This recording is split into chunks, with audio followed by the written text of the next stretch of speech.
احمد مصطفیٰ رحمت والے نبی، جس نبی کا ہم اور آپ کلمہ پڑھتے ہیں، اس نبی کی بارگاہ ذی وقار میں درود پاک کا نذرانہ پیش کریں، پڑھیں سچے دل سے اللہم صلی علی سیدنا مولانا محمد بارک وسلم صلاۃ و سلام علیک یا رسول اللہ صلی اللہ تعالی علیہ وسلم۔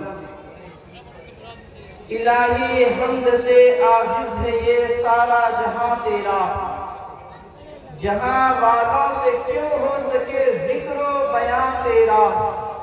الہی حمد سے عاجز ہے یہ سارا جہاں تیرا، جہاں والوں سے کیوں ہو سکے ذکر و بیان تیرا۔ زمین و آسمان کے ذرے ذرے میں تیرے نشان، نگاہوں نے جگر دیکھا نظر آیا نشان تیرا۔ کبھی زندگی پہ لگی نظر کٹی عمر سارے گناہ میں، یہ خدائے کعبہ پر نام دے میں کھڑا ہوں تیری پناہ میں۔ میرا ظلم لاکھ برا سہی تیرے فضل سے تو برا نہیں، میرے جیسے ہیں لاکھ و خیمزن تیری رحمتوں کی پناہ میں۔ عزیزان گرامی وقار، اللہ رب العزت 26ویں پارہ ارشاد فرماتا ہے فَاعْلَمُوا أَنَّهُ لَا إِلَٰهَ إِلَّا اللَّهُ، تو سن لو بے شک اللہ تعالیٰ کے سوا کوئی معبود نہیں، کوئی معبود نہیں، صرف اللہ ہی تنہا معبود ہے جس کی عبادت کی جاتی ہے۔ عزیزان گرامی وقار، جب ہم قرآن کو پڑھتے ہیں اسی 26ویں پارے میں اللہ تبارک و تعالیٰ ایک جگہ ارشاد فرماتا ہے محمد رسول اللہ، محمد اللہ کے رسول ہیں۔ جب یہ دونوں جز کو ملاتے ہیں تو بنتا ہے لا الہ الا اللہ محمد رسول اللہ، جو کلمہ ہے ہم لوگوں کا۔ عزیزان گرامی وقار، یہ آیت کریمہ ہے، اس کو ہم اگر بار بار پڑھیں گے تو ہمیں ثواب اللہ تبارک و تعالیٰ عطا فرمائے گا اپنے شان کے مطابق۔ لوگوں، لیکن جب ہم کلمہ پڑھتے ہیں نا تو ایک رب کو ماننے والے ہو جاتے ہیں اور جناب محمد رسول اللہ کا امتی بن جاتے ہیں۔ عزیزان گرامی وقار، حضور صلی اللہ تعالیٰ علیہ وسلم ارشاد فرماتے ہیں جو شخص دن میں عرس میں آئے ہیں تو کچھ سیکھ کر جائے، اس لیے کہ عرس میں آنے کا مقصد یہاں وہاں کھڑا ہونا یا پھر اس سے باتیں اس سے ملنا اس سے جلنا یہ نہیں ہے۔ عزیزان گرامی وقار، اعلیٰ حضرت نے عرس کا جو ترجمہ اور مفہوم بیان کیا ہے وہ یہ کیا ہے، تیرے غلاموں کا نقش قدم ہے راہ خدا، تیرے غلاموں کا نقش قدم ہے راہ خدا، جو یہ سراغ لے کے چلے تو تھا جب دنیا میں تھا تو رب کا حمد کیا کرتا تھا، اللہ کو اللہ کہا کرتا تھا، اللہ کی عبادت کیا کرتا تھا۔ عزیزان گرامی وقار، حضور کی سیرت کو اپنانے کی کوشش کرتا تھا، پوری زندگی اللہ و رسول کے فرمان کے مطابق بسر کر کے جب وہ مر جاتا ہے، عزیزان گرامی وقار، پھر اللہ تبارک و تعالیٰ اسے وہ مقبولیت عطا فرماتا ہے، وہ مقبولیت عطا فرماتا ہے کہ جو لوگ دنیا میں اسے سلام نہیں کرتے تھے، اس سے نفرت کرتے تھے، اس سے دوری اختیار کرتے تھے، ایک دن وہ آتا ہے کہ اللہ تبارک و تعالیٰ ان لوگوں کے دل و دماغ میں ان کی محبت کو پیدا فرما دیتا ہے۔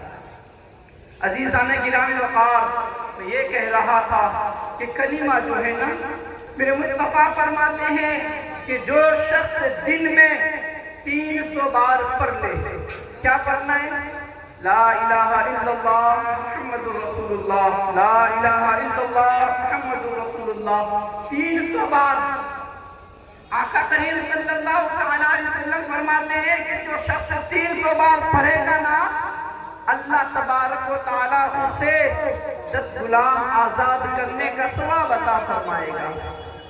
10 غلام ایک غلام ہم خرید نہیں سکتے ہیں، لیکن دیکھیں نا یار، صرف کلمہ پڑھ کر انسان کو وہ ثواب میسر ہو جاتا ہے، تو ہم اس وظیفے کو اپنے آپ میں پرونے کی کوشش کریں۔ قرآن پاک میں ایک سورہ ہے، چھوٹی سی سورہ ہے، اس میں صاف ہے وَالْعَصْرِ إِنَّ الْإِنسَانَ لَفِي خُسْرٍ، زمانۂ محدود کی قسم، بے شک انسان گھاٹے میں ہے، نقصان میں ہے، خسارے میں ہے۔ جب مفسران کرام اس سورت کی طرف بڑھے تو دیکھتے کیا ہے کہ ہمارے آبا و اجداد تھے، ان کے پاس مال و زر نہیں تھا، ہو سکتا ہے کہ وہ لوگ کے بارے میں یہ آیا ہوگا۔ عزیزان گرامی وقار، جب اس کی تحقیق کرتے کرتے ہم لوگ بھی یہی سوچتے ہیں نا کہ یار ہم کیسے کھاتے میں، میرے باپ کے پاس جھوپڑی تھا اور آج جو ہم ہیں وہ مکان میں رہتے ہیں، ہم تو نفع کی طرف بڑھ رہے ہیں، لیکن قرآن یہ کہہ رہا ہے انسان تو گھاٹے میں ہے، تو خسارے میں ہے، تو نقصان میں ہے۔ عزیزان گرامی وقار، ایک اللہ والا تحقیق کرتا ہے کہ وہ بزار کے بازار میں پہنچتا ہے نا، تو ایک برف بیچنے والا برف بیچتا ہے اور کیا کہتا ہے، او لوگو مجھ سے برف خرید لو، خرید لو یار، برف خرید لو۔ وہ اللہ والا کہتا ہے یار تو تجارت کرتا ہے، تو تاجر ہے، تو چلاتا کیوں ہے، تو آواز کیوں دے رہا ہے آخر؟ تو وہ کہتا ہے یار میں برف کا تاجر ہوں، میں برف بیچتا ہوں، یہ وہ مال ہے جو رفتہ رفتہ پگھلتا جاتا ہے۔ تو وہ اللہ والا کہتا ہے آج میں نے سیکھ لیا، اللہ تبارک و تعالیٰ نے جو فرمایا وہ حق فرمایا، اس لیے کہ جس طرح برف پگھل کر پانی بنتا ہے نا، اس طرح انسان کی سانسیں جاتے جاتے انسان کی عمر جو ہوتی جا رہی ہے۔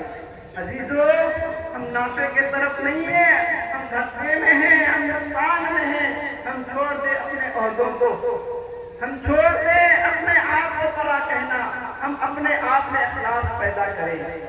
اس عرص میں جو آئے ہیں نا، ایک تحفہ لے کر جائیں، اپنی زندگی میں اس کو پھیرائیں کہ اللہ کے نبی ہیں حضرت ہارون علیہ السلام، اللہ کے نبی، اور دوسری طرف اللہ کے نبی حضرت موسیٰ علیہ السلام آپس میں ملتے ہیں۔ جب آپس میں ملتے ہیں نا، ایک دوسرے کو سلام کرتے ہیں اور پھر کیا دیکھتے ہیں، حضرت موسیٰ علیہ السلام مسکرا رہے ہوتے ہیں، تو حضرت ہارون فرماتے ہیں اے میرے خالہ جان بھائی، مجھے ایسا لگتا ہے کہ آپ بے خوف و خطر ہیں، آپ بے خوف ہیں کہ اللہ کی خشیت نہیں ہے آپ میں۔ عزیزان گرامی وقار، اللہ کے نبی حضرت موسیٰ فرماتے ہیں میرے بھائی، مجھے ایسا لگتا ہے کہ آپ غمزدہ ہیں، آپ پریشان ہیں۔ تو کہتا ہے کہ ہاں، اتنے میں اللہ تبارک و تعالیٰ دونوں پر وحی نازل فرماتا ہے اور فرماتا ہے، کیا فرماتا ہے کہ تم میں سے جو شخص اپنے بھائی سے ملتے وقت جو جتنا اپنے بھائی کو راضی کرے گا، میں رب اس سے اتنا ہی زیادہ راضی ہو جاؤں گا۔ لوگوں، ہم اپنے آپ کو دیکھیں، ہم اپنے آپ کو ٹٹولنے کی کوشش کریں، ہم کہاں کھڑے ہیں۔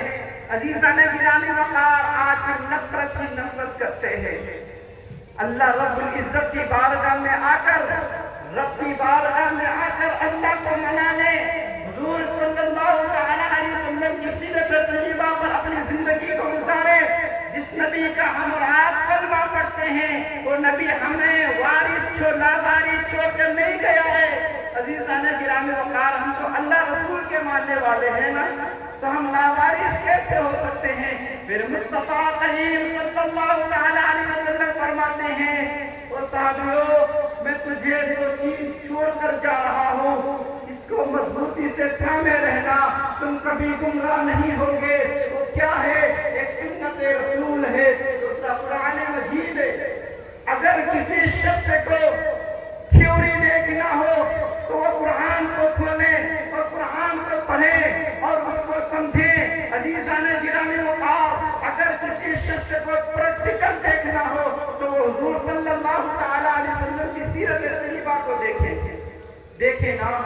عزیزان گرامی وقار، اللہ تبارک و تعالیٰ کی طرف ہم لوگ بڑھیں، تھوڑا تھوڑا دین کی طرف آ جائیں. اللہ ہمیں کیا کہتا ہے؟ دین کا اصل مقصد یہ نہیں ہے کہ بندہ نماز پڑھنے کے وقت نماز پڑھ لے، باہر آ کر برائیاں کرے. نہیں، دین کا مقصد یہ بھی نہیں ہے کہ بندہ ایک مہینہ لگاتار اللہ اللہ اللہ اللہ کہتا رہے، جب تجارت کرنے کے لیے جائے تو جھوٹ بولے. یہ دین کا مقصد نہیں ہے. دین کا مقصد یہ ہے کہ دیانت داری ہو. بندہ نماز پڑھے تو اللہ کی رضا کے لیے پڑھے، تجارت کرے تو اس میں خشیت رکھتے ہوئے تجارت کرے. عزیزان گرامی وقار، دین کا مقصد یہ ہے کہ مظلوم کا سہارا بنے، دکھوں کا سہارا بنے، بے کسوں کا سہارا بنے، اسے آزمانے کی کوشش نہ کریں، جو ذلیل و خوار کرنے کی کوشش نہ کریں. اور عزیزان گرامی وقار، یہ دین ہمیں یہ سکھاتا ہے کہ دوسروں کی بھلائیاں کریں. لیکن آج اور آپ اپنے آپ کو دیکھیں نا، کہاں کریں ہیں؟ عزیزان گرامی وقار، تھوڑا اللہ کی بارگاہ میں آ جائیں. میرا رب فرماتا ہے فَفِرُّوا إِلَى اللَّهِ، پلٹو میری جانب. کہاں بھاگے جا رہے ہیں لوگوں؟ ہم گناہ کرے ہوئے ہیں، ساری زندگی گناہ میں چلا گیا ہے. ایک وقت ہے، ابھی وقت ہے، اللہ کو منا لے. عزیزان گرامی وقار، ایک آسان سے جملہ بول کر میں چلا جاؤں گا. عزیزان گرامی وقار، ایک رومال جو ہم اور آپ استعمال کرتے ہیں، ایک رومال استعمال کرتے ہیں نا، اسے صاف کرنے کے لیے کم سے کم ایک ڈول پانی کی ضرورت ہے. ایک ڈول پانی اسے چاہیے صاف کرنے کے لیے. لیکن دیکھیں کتنا نفع والا یہ کاروبار ہے. عزیزان گرامی وقار، گناہگار ہے 20 سال کا، 40 سال کا، 60 سال کا، 80 سال اگر ہم نے گناہ کر لیا ہے، اگر اللہ کی بارگاہ میں آ کر صدقے دل سے اللہ رب العزت کے حضور میں آ کر کہتے ہیں مولا توبہ، اور ایک آنسو کا قطرہ لائے، اللہ تبارک و تعالیٰ سارے گناہ کو معاف فرما دے گا.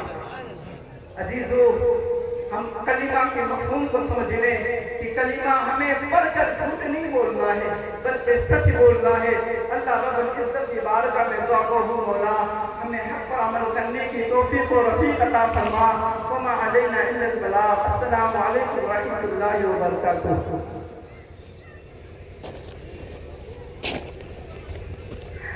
ماشاءاللہ، سبحان اللہ.